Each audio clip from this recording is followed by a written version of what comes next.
Salut l'équipe, c'est Jisan et aujourd'hui on se retrouve pour une nouvelle vidéo et ce que je vous propose aujourd'hui c'est un nouveau mini J-News et du coup dans ce J-News là, ce qu'on va faire c'est qu'on va parler de l'extra pack 3 de Dragon Ball Xenoverse 2 qui va sortir du coup mardi 28 août, voilà la date est tombée, c'est officiel. Je vous avais déjà dit que le DLC allait sortir sûrement le 27 ou le 28 et ben du coup voilà ça a été officialisé, il sortira bel et bien le 28 août du coup dans quelques jours hein. Et du coup, ce que je vous propose, c'est de faire un petit récapitulatif des infos majeures, des ajouts majeurs qui vont être apportés au jeu par ce DLC.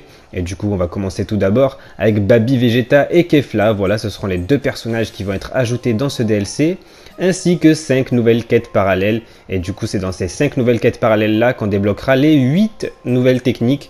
Et évidemment, ces 8 nouvelles techniques, ce seront des techniques de Baby Vegeta et Kefla.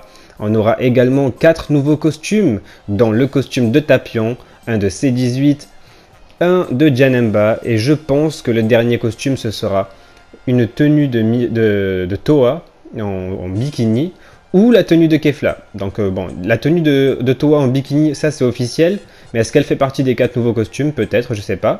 Ainsi que 2 nouvelles super âmes. Et donc voilà, ça c'est déjà assez stylé. On aura également plusieurs accessoires dans la perruque de Kefla et le Migate no Gokui. Évidemment, là, cette perruque là, on l'attend. Elle est juste magnifique. Du coup, voilà pour les infos principales de ce DLC. Avec ça, on aura également plein de petits patchs et d'améliorations au niveau du jeu et du online. Donc ça, c'est assez stylé. Il y aura quelques apports aussi au niveau du Hero Colosseum et quelques améliorations au niveau du jeu en général. Mais voilà pour les infos majeures, c'était à peu près tout ça. Du coup, moi je vous tiendrai au jus par rapport au DLC. Évidemment, je vais le couvrir complètement comme j'ai fait pour le DLC 6. Ne vous en faites pas. Et du coup, voilà. Ce qu'il faut retenir, c'est que le DLC sera disponible le 28. Et du coup, il tournera autour des 10 €. Hein. Enfin, 5, 7 €, un truc du genre. Grand maximum 10 €. Mais bon, je pense pas que ça ira jusqu'à 10 € parce qu'il n'y a que 2 persos. Et franchement, voilà, il est assez bof ce DLC, je trouve. Enfin, pour l'instant, hein, des apports qui vont être faits. On verra après par la suite ce que ça donne. Moi, de toute façon, je suis pas du genre grincheux pour Xenoverse 2. Au contraire, tant qu'il y a du contenu, moi je suis heureux parce que ça fait vivre le jeu. Et donc, c'est assez stylé. Ensuite, au niveau de la deuxième partie de la vidéo, ce que je vous propose, voilà, c'est il y a eu un petit championnat du monde où on pouvait sélectionner nos personnages. Donc, c'est ce que j'ai fait. Je suis parti faire quelques petits combats. J'en ai pas fait beaucoup.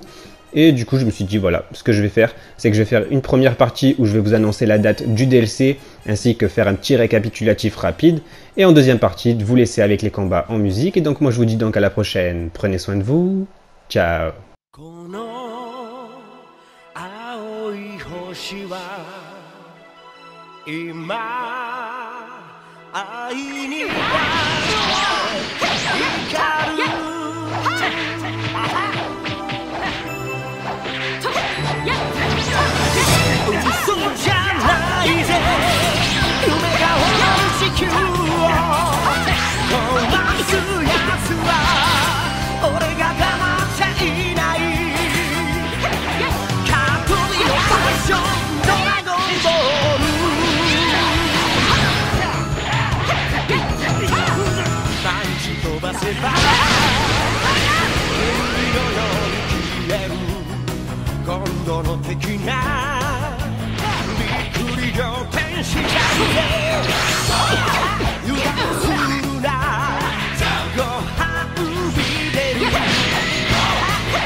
バー